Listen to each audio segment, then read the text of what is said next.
Thank you all for being here.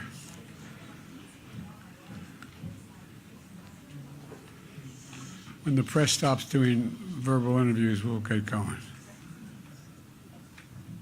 Growing up in my household, my dad used to have an expression, for real. He'd say, a job is about a lot more than a paycheck. It's about your dignity. It's about respect. It's about being able to look your child in the eye and say, honey, it's going to be okay, and mean it. That idea is at the heart of my economic vision to rebuild our economy from the middle out, the bottom up, not the top down. Because when that happens, the middle class does fine, and the labor unions built the middle class in America. But secondly, the poor have a shot up, and the wealthy still do very well, except they don't pay enough taxes. That's a different issue. And that vision is powered by a strong labor movement. That's why in America I'm proud that my administration is characterized as the most pro-union administration in American history. No, I really mean. And let me be clear, whether it's the auto workers or any other union worker, record corporation profits should mean record contracts for union workers. Today, I'm proud to stand next to a group of leaders who feel the exact same way as we launch our new Partnership for Workers' Rights. Over the last few days, the nations of the world have talked about climate change, sustainable development, food security, economic resilience. But we know our progress on these challenges depends on our workers. They will drive our clean energy transition. They will keep the global supply chain secure. They'll build the infrastructure we need to keep our economy strong. So we have to empower them as well. And that's what this new partnership is all about. The partnership actually was this man's idea. Overall, we have 5 key goals. First, protect workers' rights.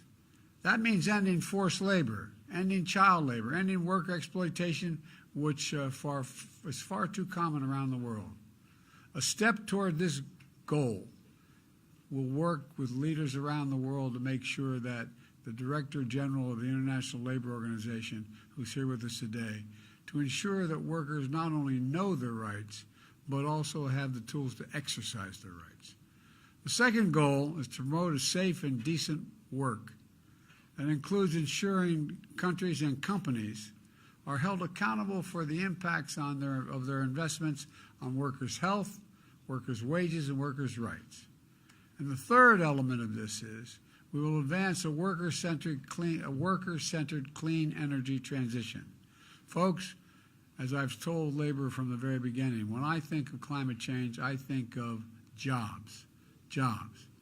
That's why as we ramp up our production technologies like solar and smart grids and doubling down on our efforts to ensure the transition to a fair and significant opportunity for workers in their communities. Fourth, we're going to harness technology to benefit workers. That means ensuring the new technologies like artificial intelligence and advanced platforms work for working people. And finally, we'll tackle workplace discrimination. Supporting our workers is about making sure no one is left behind. So through this new partnership, we're going to, with our labor movements, promote greater work equality, including through collective bargaining. And so let me close with this. This announcement is also an invitation to every global leader and every labor organization to join us and commit to a better future. One where workers all across the nations are going to be treated with dignity and respect. Our economies and our nations will all be stronger because of it. Now I'd like to turn over to a leader who has made this partnership possible, President Lula. The floor is yours.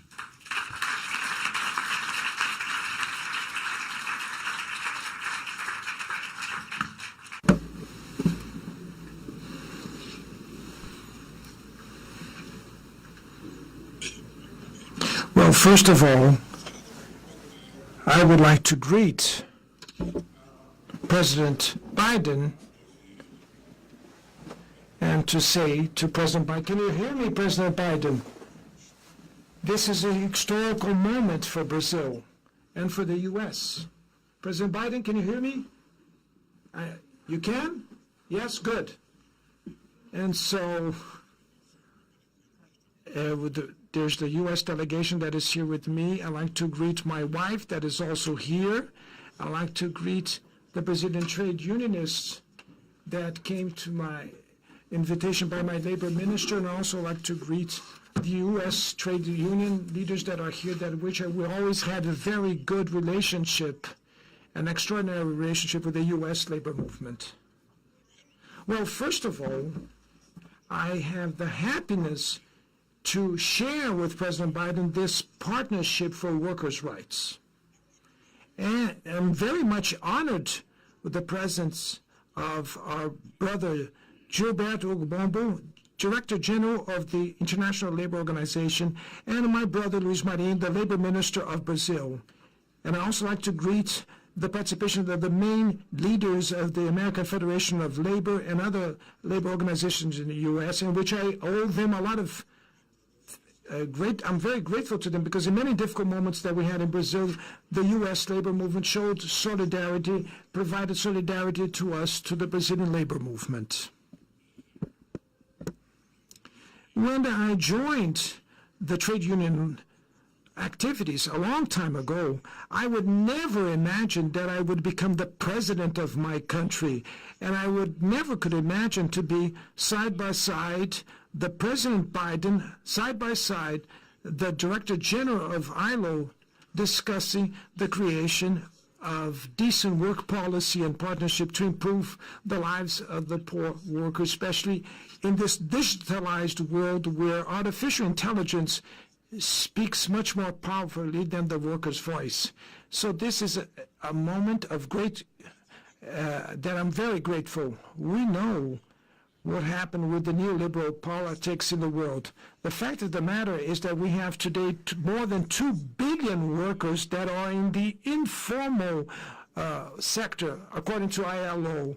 And we have more or less 214 million human beings that, even being employed, they live under absolute poverty because they earn less than $1.90 per day. It is unacceptable that women, ethnic minorities, and people LGBTQ+ are discriminated in the labor market. Since I came back to the presidency in Brazil, I have made all the endeavors to rebuild and unite the country. In very few months, we managed to do something extraordinary.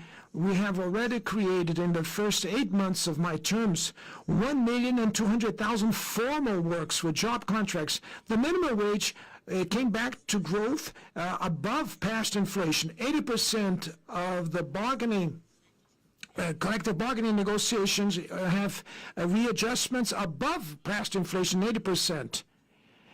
And we also passed in the Congress, after decades of waiting to pass such a bill, a law that guarantees to the women to receive the same salary that the man has if they perform the same work, the same position. It seemed impossible. So equal work, equal pay. We also established a collective bargaining table between the business sector, workers, and government. And this round table, this forum, which we're going to develop not only a decent work or decent job perspective due to the digital platforms that use precarious work, but we also want to create maybe a new framework in the function of labor and management, a relationship of the 21st century that is civilized, but also agreeing with what President Biden said, all people that believe that weak unions will make that the employer and the businessman earns more and the country will win, they're mistaken. There's no democracy without strong trade unions, because the trade union effectively is the one that speaks on behalf of the worker to advocate for their rights. I have already said to the U.S. American trade unions my admiration for President Biden's vision that he has vis-a-vis the trade unions comes from the very first speech that he did in his inauguration, when he said, and I quote, "The wealth of the U.S. was not made by the business sector, it was built by the workers." This is the most pure truth, and we will make of the energy transition an extraordinary opportunity to reindustrialize and maybe to make the jobs become quality jobs. We are working directly with some urgent things, President Biden, that is our commitment: the protection of workers' rights, promoting decent work through public and private investments, fighting discrimination in the workplace, approach centered on the workers in the transition for clean energies. And for last, the use of technology in terms of digital technology in pro of decent work. This initiative, President Biden, will be taken forward by the U.S. President and by me in all the international forums that will participate. Brazil will chair next year the G20, and so we will chair then afterwards in 2025 the BRICS process, and then we'll have COP30 in the 2026 in the heart of the Amazon region. All these forums, and I can reassure the workers and assure you all that we will be working and trying to build conditions so that all the rulers in the world will accept the protocol that the ones that we're doing here, because all human beings, men or women, black or white, they have the right to decent work. Thank you very much. Good job.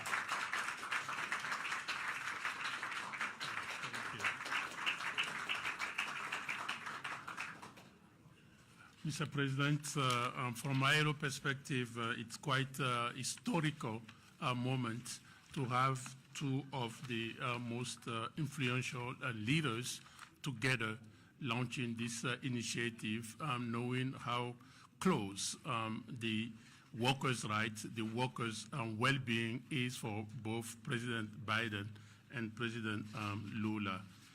ILO has been working for more than 100 years to advance the cause of social justice and decent work. And our unique tripartite governance structure gives workers, employers, and government equal status in our work. We have unparalleled understanding of how decent work can build better lives, better economies, and better societies. This is why we unequivocally welcome this United States and Brazil partnership for workers' rights. While listening to President Biden highlighting the key element of the partnership, it just reminds me of our own mission. Not only the rights, fighting for the rights against exploitation, against child labor, against forced labor, fighting against discrimination in all forms of discrimination, as President Lula reminded us, the accountability and the role of the private sector, the impact of technology, including artificial intelligence, is not anymore just the blue collar, but both the blue collars and the white collars, and the just transition about job, about not leaving anybody behind. Those are very critical to ILO mandate. So decent work empowers workers to organize and to negotiate. It fosters social justice with essential if people are to have the brighter future, which is the reason why all of us are here. So from ILO perspective, we are so committed to really be part of this initiative, and I can promise you that we will do our very best not to deceive you, Mr. President.